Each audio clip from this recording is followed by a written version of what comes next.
રાધે રાધે ભક્તો, આજે આપણે શીખીશું લાલાની પાક બનાવવાનું અને ડાયમંડ બોલ્સથી લાલાની પાકને સજાવવાનું. એક અલગ જ રીતની પાક બનાવવાની છે આજે આપણે. આ એક નવી પાક બનાવી છે મેં આજે. તો ચાલો આપણે શરૂ કરીએ પાક બનાવવાનું. અહીંયા તો મેં 2 રાઉન્ડ લગાવી દીધા છે. આ પીળો લગાવ્યો. હવે આપણે આને પિંક કલર લઈશું.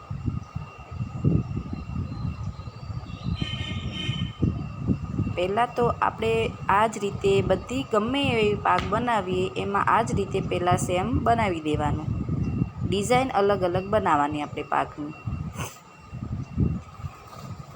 અહીંયા મેં પિનથી કવર કરી દીધી છે 2 સ્ટોકિંગ્સને. હવે આપણે પિંક કલરની સ્ટોકિંગ્સને વળ ચડાવીશું.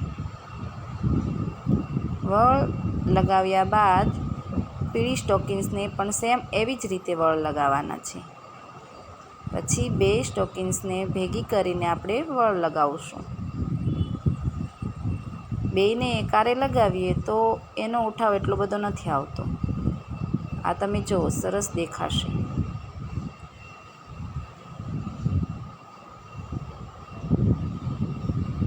બેયનું કલર કોમ્બિનેશન પણ સરસ છે, લાઇટ કલર.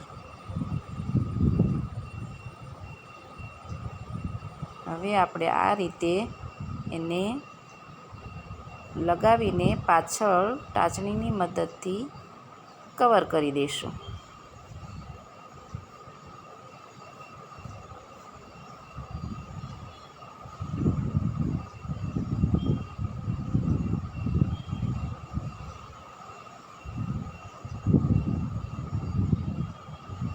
તો તમે જુઓ, લાગે છે ને આટલું કરી તો કેટલું સરસ લાગે છે.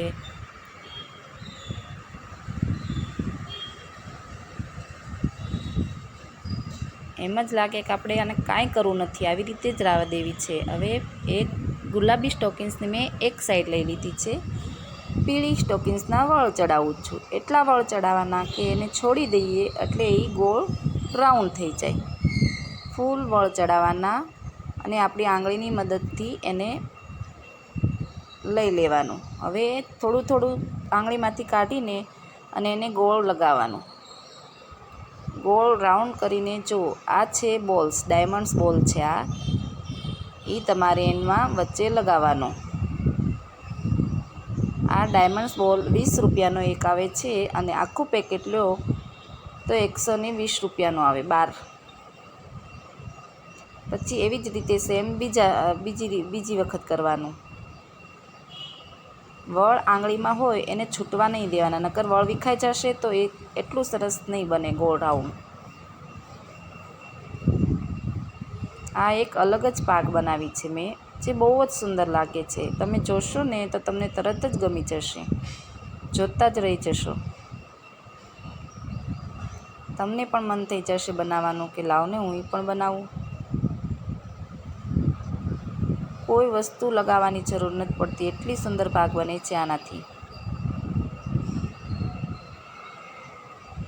જો લાગે છે ને સરસ. હજી તો 3 બોલ્સ લગાવ્યા છે, ત્યાં તો આમ કેટલો સરસ ગેટઅપ આવે છે.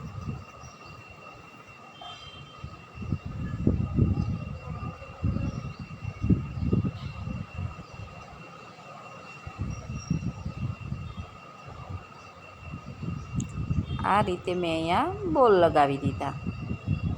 જુઓ તમે,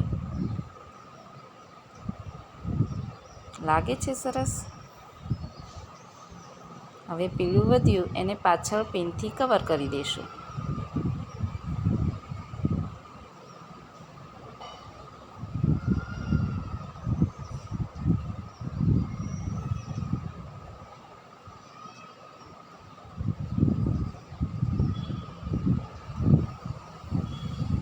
એમ લાગે ને ખાલી મોરપંખ લગાવી દેવું છે.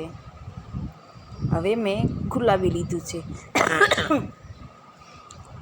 એને પણ એમ જ તે સેમ એ રીતે વળ ચડાવવાના. જે આપણે છોડી દઈએ એટલે ડબલ વાર વાળીએ એટલે ડબલ વળ ચડી જાય. એટલે એને એટલા બધા વળ નથી ચડાવવાના.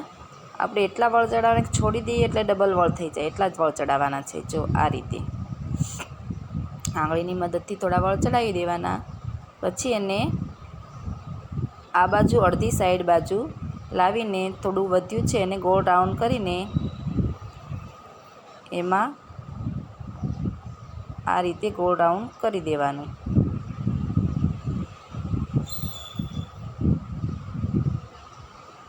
પછી આપણે એમાં બોલ્સ લગાવી દઈશું. તો જુઓ, બોલ્સ નથી સારો લાગતો. મેં અહીંયા બોલ લગાવ્યો, પણ મને એવું લાગ્યું કે બોલ નહીં સારો લાગે.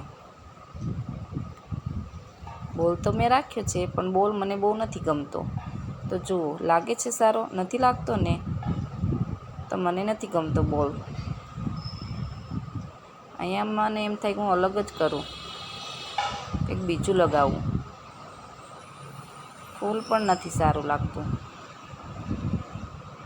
મેં ફૂલ પણ લગાવેલું હતું, પણ ફૂલ ન સારું લાગ્યું. મેં રાખી તો દીધું જોવા માટે.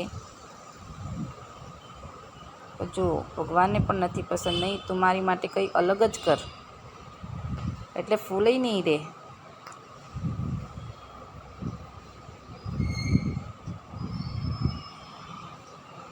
જો અહીંયા આપણે કતરાની કેરી લગાવીશું, જે રાધા રાણી એના મુકુટ પર હરરોજ રાખે છે. કેરી વગર રાધા રાણી એક દિવસ પણ નથી રહેતા. તો તમે જો, લાગે છે ને સુંદર? કોઈ વસ્તુ સજાવવાની જરૂર નથી. બોલ્સ લગાવી દીધા, કેરીના કતરું લગાવી દીધા અને 2 કતરા બીજા લગાવી દીધા. હવે આપણે મોરપંખ લગાવી દઈશું. એટલે એકદમ યુનિક જ નવી જ પાક બની જશે અને એટલી સરસ લાગશે કે તમને એમ થશે કે વારંવાર જોતી જ રહું. એટલી સુંદર પાક લાગશે. તો બોલો સભી ભક્તો, રાધે રાધે એન્ડ હરે કૃષ્ણા.